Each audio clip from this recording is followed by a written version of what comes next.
So good morning guys और आपके क्रिक exam channel में आप सभी का स्वागत है। तो आज के इस वीडियो में 27 मार्च के इंपॉर्टेंट करंट अफेयर्स को हम लोग कवर करेंगे। तो पहला प्रश्न हमारा क्या है कि अभी हाल ही में खेलो इंडिया यूथ गेम्स 2021 में किसे शामिल किया गया? तो आंसर होगा योगासन को। तो हमारे जो खेल मंत्री हैं किरेन रिजिजू, उन्होंने योगासन को प्रतिस्पर्धी खेल के रूप में विकसित करने के लिए खेलो इंडिया यूथ गेम्स 2021 में शामिल किया है। तो पुरुष और महिला दोनों कैटेगरी के लिए योगासन खेल को खेलो इंडिया यूथ गेम्स 2021 में शामिल किया गया। अच्छा, खेलो इंडिया यूथ गेम्स जो 2021 में होंगे ये कहाँ पे होंगे? हरियाणा में, हरियाणा के पंचकुला में होंगे।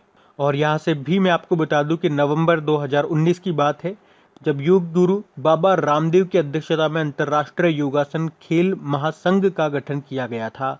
और इससे पहले अभी दिसंबर में हमने पढ़ा था कि इस खेलो इंडिया यूथ गेम्स में 4 नए गेम्स शामिल होंगे। बता सकते हो कौन कौन से? गतका, कलारीपयट्टू, थांग ता और मल्लखंब। तो वो भी आपको याद रखने हैं। और आपके जो 2024 में समर ओलंपिक्स होंगे, कहाँ पे? पेरिस, फ्रांस में। तो वहाँ पे भी 4 नए गेम्स को ऐड किया जाएगा। कौन कौन से games? Break dance, skateboarding, sport climbing और सर्फिंग को। तो ये भी ध्यान रखना बढ़ते आगे। और हाँ गाइस, देखिए बैंक एग्जाम को क्रैक करना और भी ज़्यादा आसान हो जाएगा अगर आपकी स्ट्रेटजी सही होगी तो। और सही स्ट्रेटजी क्या है? ढेर सारी प्रैक्टिस। तो प्रैक्टिस कीजिए अनअकैडमी बैंक कॉम्बैक के साथ और जानिए अपनी ऑल इंडिया रैंक और जीतिए एक्साइटिंग प्राइजेस। तो चलिए देखते हैं क्या है ये अनअकैडमी बैंक कॉम्बैक। तो ये एक फ्री टेस्ट सीरीज है जो हर संडे को होगा और इसमें होंगे बेस्ट क्वेश्चंस जो बनाए हैं इंडिया के बेस्ट एडुकेटर्स ने। और हर क्वेश्चन का होगा डिटेल वीडियो सॉल्यूशन। तो बैंक कॉम्बैक में हर क्वेश्चन के बाद दिखेगा आपको अपना ऑल इंडिया रैंकिंग और स्कोर। तो पार्टिसिपेट कीजिए और अपनी तैयारी को ले जाइए नेक्स्ट लेवल पे। और इस कॉम्बैक में पार्ट लेने वाले स्टूडेंट जीत सकते हैं 1 करोड़ रुपए तक की स्कॉलरशिप और फ्री अनअकैडमी प्लस सब्सक्रिप्शन। तो ये जो अगला कॉम्बैट है ये 28 मार्च दोपहर 12 बजे से शुरू होगा। तो जल्दी नीचे डिस्क्रिप्शन में जो लिंक है उस पर क्लिक करके एनरोल करें और अपनी तैयारी को शुरू करें। और देखिए, अगर आप फर्स्ट टाइम अनअकैडमी पर आ रहे हैं तो यूज करें मेरा अनलॉक कोड जो कि है क्रिक एग्जाम 10। एनरोल करें टेस्ट में फॉर फ्री और एक्सपीरियंस करें अनअकैडमी प्लेटफॉर्म को। इतना ही नहीं, अगर आप अनअकैडमी का प्लस सब्सक्रिप्शन लेंगे तो इस कोड से, कौन सा कोड? क्रिक एग्जाम 10, इस कोड को यूज करके आपको 10% का इंस्टेंट डिस्काउंट भी मिल जाएगा। तो जल्दी कीजिए, सारे लिंक आपको नीचे डिस्क्रिप्शन में मिल जाएंगे। अभी हम बढ़ते हैं आगे। फिर है हाल ही में UIDAI के नए CEO कौन बन गए? तो आंसर होगा सौरभ गर्ग। UIDAI मतलब the unique identification authority of India. तो अभी सौरभ गर्ग को भारतीय विशिष्ट पहचान प्राधिकरण के CEO के रूप में नियुक्त किया गया है।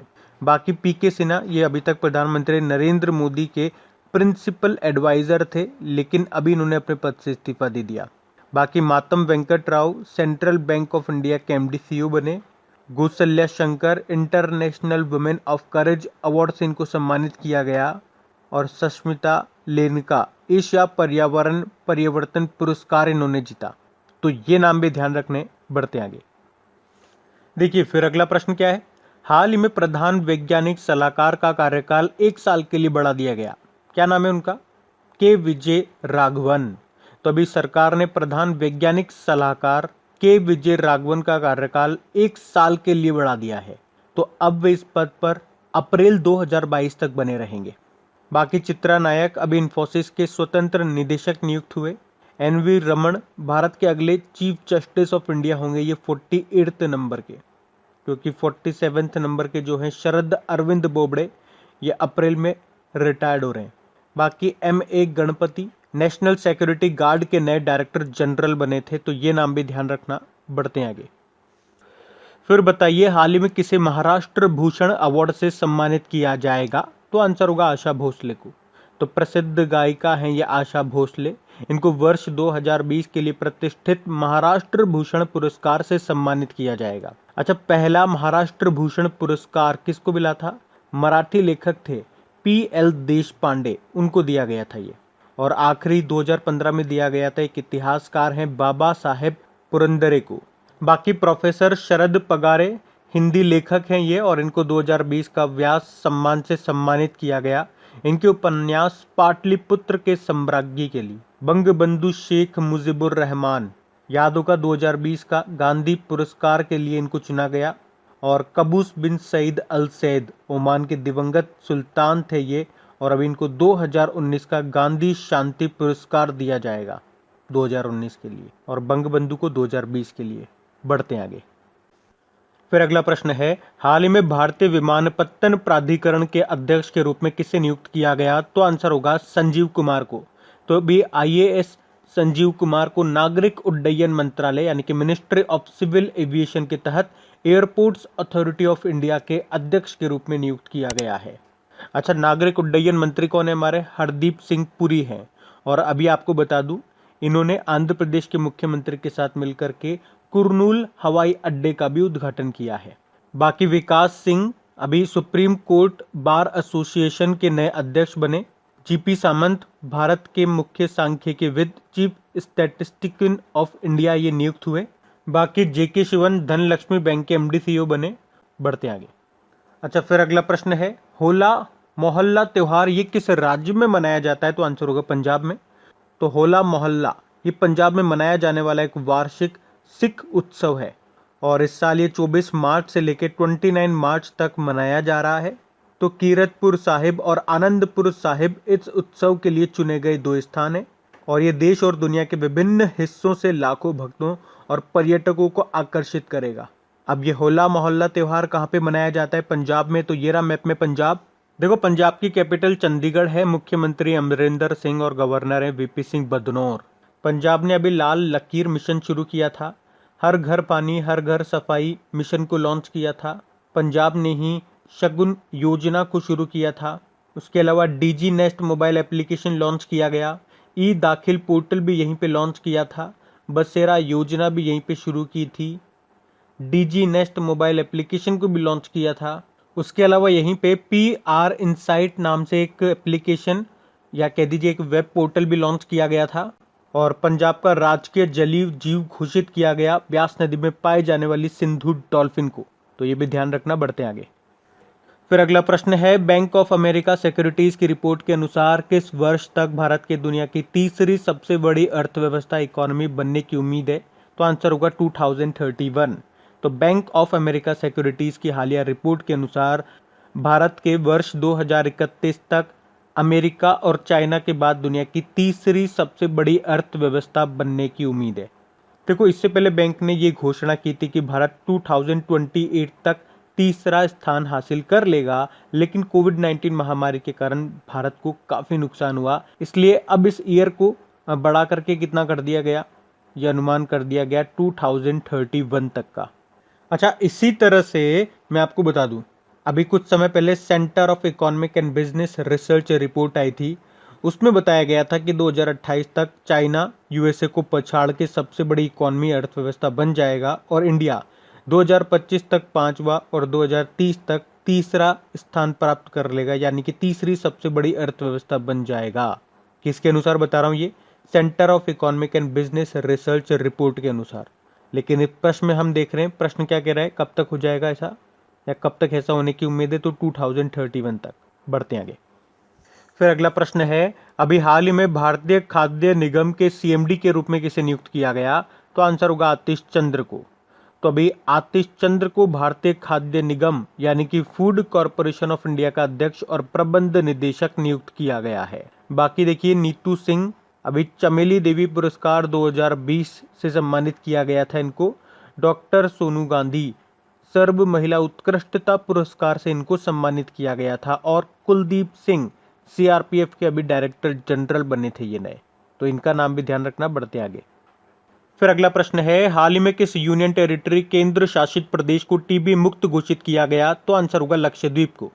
अच्छा, एक तो लक्षद्वीप और एक जम्मू कश्मीर के बडगाम जिले को अभी TB मुक्त घोषित किया गया, और इनके अलावा नेशनल TB एलिमिनेशन प्रोग्राम के तहत TB को समाप्त करने के लिए 50 लाख से ज्यादा आबादी वाले राज्यों में हिमाचल प्रदेश ने भारत में पहली रैंक हासिल की है।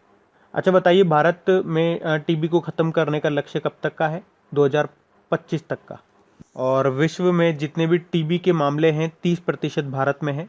और अभी वर्ल्ड TB डे भी मनाया था हमने विश्व टीबी दिवस, वर्ल्ड टीबी डे 24 मार्च को, जिसकी थीम थी द क्लॉक इज टिकिंग। बढ़ते आगे। फिर बताइए, अभी रक्षा के संदर्भ में वज्र क्या है जिसे हाल ही में खबरों में देखा गया? ये एक अपतटीय गश्ती पोत है, यानी कि ऑफशोर पेट्रोल वेसल।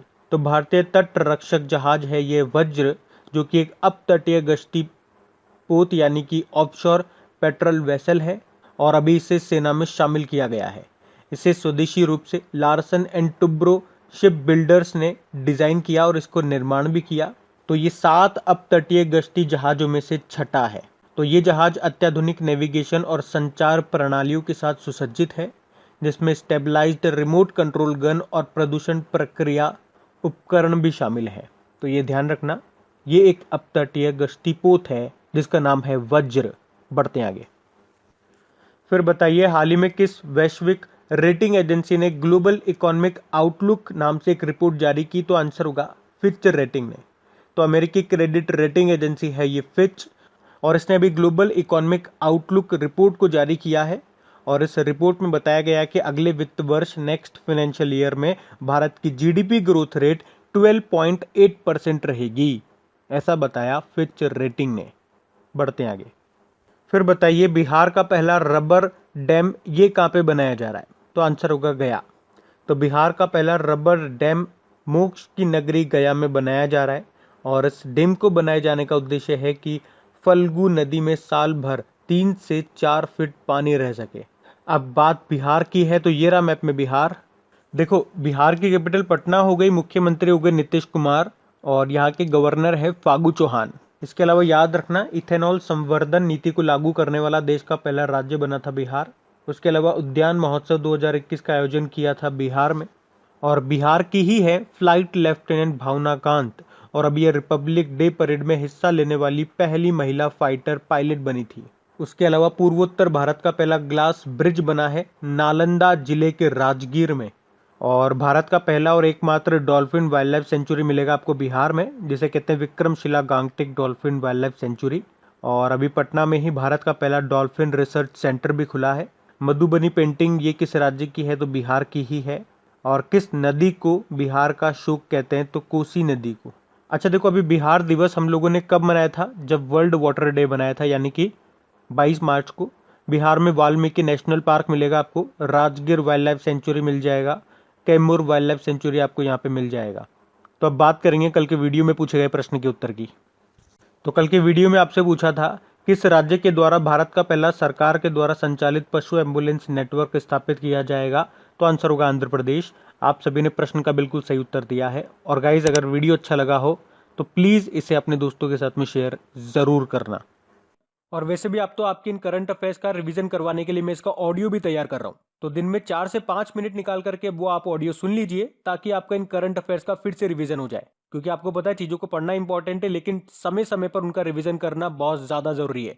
रिवीजन नहीं करोगे तो वो सारी चीजें आप भूल जाओगे। तो आप ही के लिए मैं इसका रिवीजन ऑडियो तैयार कर रहा हूँ। तो उस ऑडियो का लिंक मैंने नीचे डिस्क्रिप्शन में दे दिया है, वहां जाकर के आप मुझे फॉलो कर लीजिए। और फॉलो करने के बाद में पास में जो बेल आइकन आएगा आप उसे जरूर दबा लेना, ताकि जब भी मैं ऑडियो अपलोड करूं उसका नोटिफिकेशन आपको मिल सके। और एप्लीकेशन अगर अभी तक आपने डाउनलोड नहीं किए तो उसका लिंक भी आपको नीचे मिल जाएगा। वहीं पे आपको क्विज, वीडियो, पीडीएफ सब मिल जाएंगे। तो इस प्रश्न का उत्तर आता है तो कमेंट बॉक्स में जरूर टाइप करिए। चलिए अब मिलते हैं करंट अफेयर्स के रिवीजन वीडियो में। Thank you guys.